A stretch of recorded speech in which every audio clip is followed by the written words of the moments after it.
A lot of people don't like my comedy. A lot of white people don't like my comedy. A lot of white people say this to me. Hey, Aamer. Hey.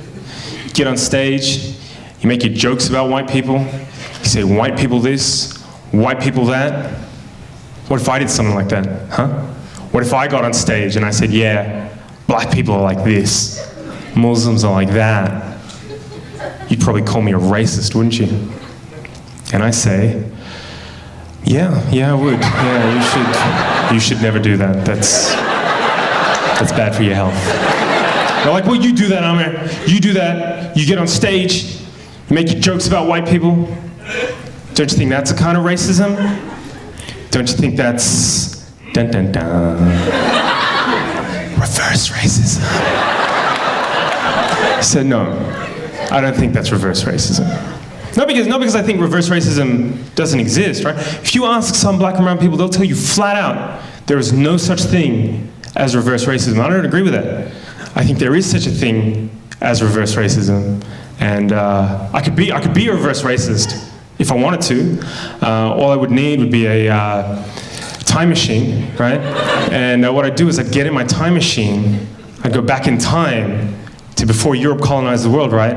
And I'd convince the leaders of Africa, Asia, the Middle East, Central and South America to invade and colonize Europe, right? Just occupy them, steal their land and resources, set up some kind of like, I don't know, trans-Asian slave trade where we exported white people to work on giant rice plantations in China.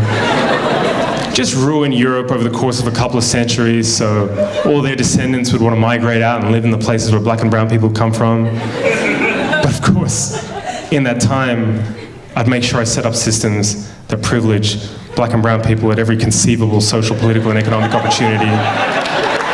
White people would never have any hope of real self-determination.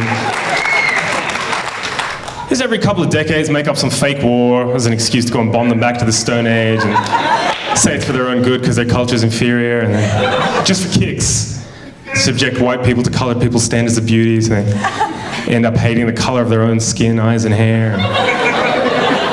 If, after hundreds and hundreds and hundreds of years of that, I got on stage at a comedy show and said, hey, what's the deal with white people? Why can't they dance?